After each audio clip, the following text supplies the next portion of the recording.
तो हेलो बच्चों, आज हम 6th चैप्टर पढ़ेंगे। कारक देखेंगे कारक क्या होता है और इसके चिन्ह क्या होते हैं।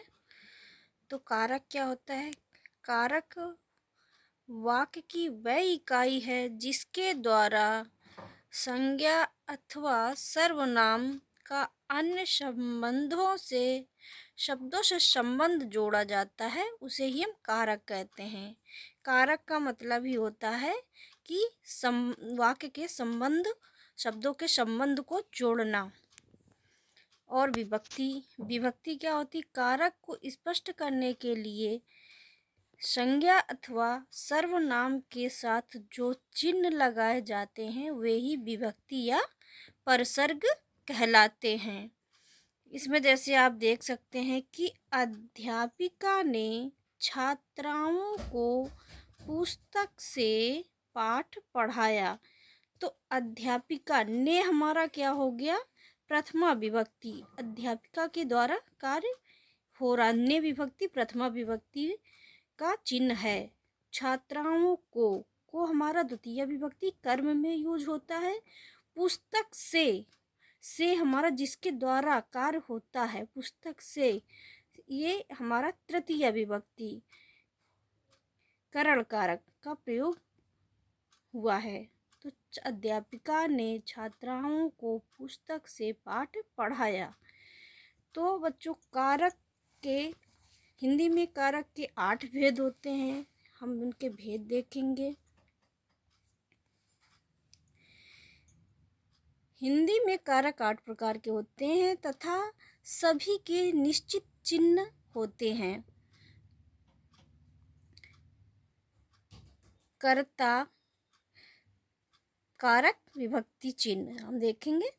कर्ता प्रथमा विभक्ति कर्ता ने, द्वितीय विभक्ति में कर्म को, तृतीय विभक्ति करण से के द्वारा अर्थ में, चतुर्थी विभक्ति में क्या होता है? संप्रदान के लिए, पंचमी विभक्ति से, अपादान से अलग होने के अर्थ में पंचमी विभक्ति का प्रयोग किया जाता है। संबंध षष्ठी विभक्ति संबंध काकी के रारी रे नानी ने के लिए यूज होता है।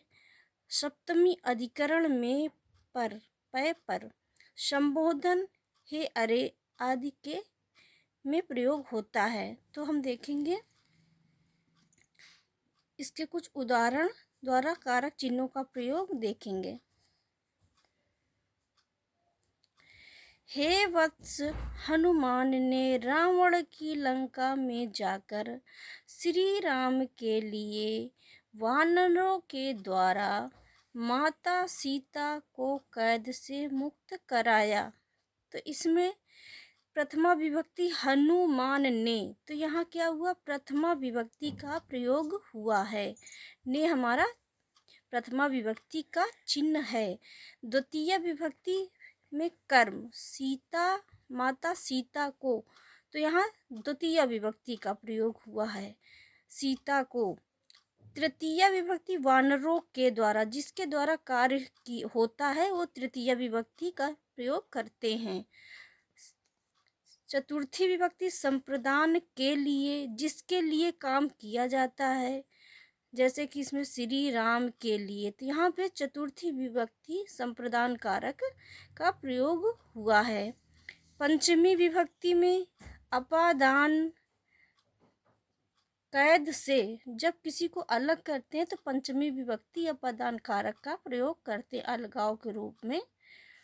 संबंध रावण की, तो इसमें संबंध कारक रावण की संबंध बता रहा है, जैसे काकी के रारी रे नानी ने आदि संबंध कारक के चिन्ह हैं। अधिकरण लंका में, तो अधिकरण में पर, तो इसमें में आया है, तो यहाँ सप्तमी विभक्ति अधिकरण कारक का प्रयोग हुआ है। संबोधन जैसे हे वत्स, ये चिन्ह लगा हुआ है, ये इसका संबोधन का चिन्ह है, सप्तमी विभक्ति।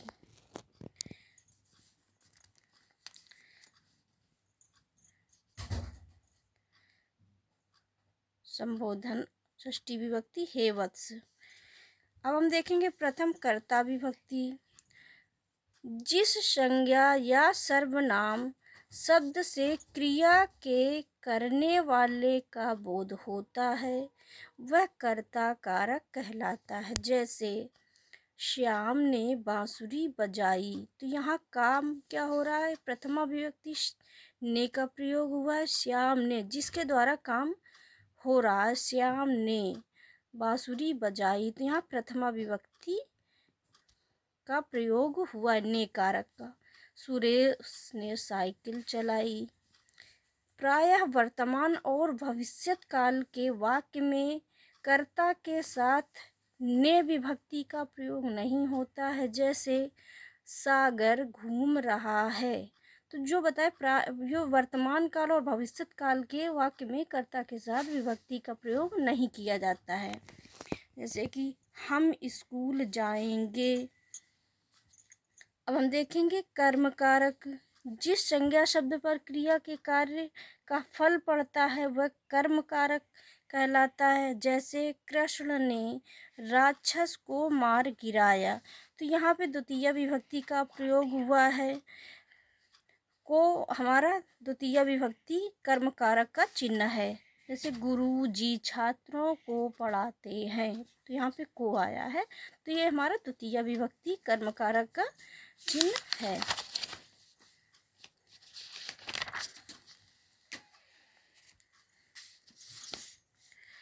अब देखेंगे तृतीया विभक्ति करण कारक।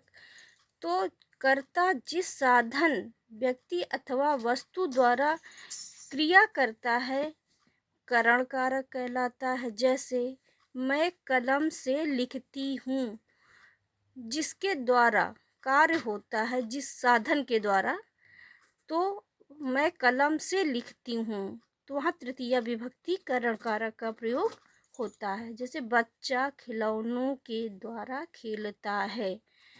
खिलौनों को जिस साधन का हम प्रयोग करते हैं उसमें से तृतीया विभक्ति कारक लगता है।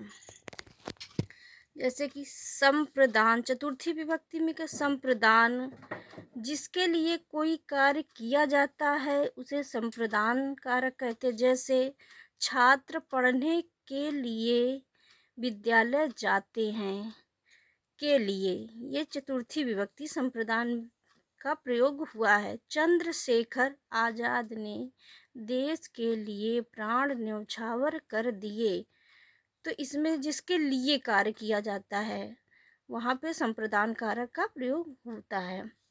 पंचमी विभक्ति, जहाँ पर किसी से अलग होने का भाव प्रकट होता है वहाँ अपादान कारक का प्रयोग होता है। जैसे बादलों से वर्षा होती है, गाड़ी स्टेशन से जा चुकी है, अलग होने के अर्थ में।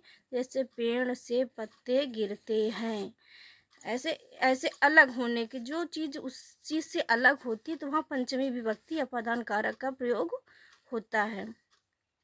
संबंध कारक, संज्ञा या सर्वनाम के जिस रूप से किसी व्यक्ति या वस्तु का संबंध दूसरे व्यक्ति या वस्तु से प्रकट हो उसे संबंध कारक कहते हैं। जैसे गीतांजलि टैगोर की रचना है, तो यहाँ की हमारा संबंध बता रहा है कि इस सब से संबंध जोड़ने के लिए षष्ठी विभक्ति का प्रयोग किया जाता है।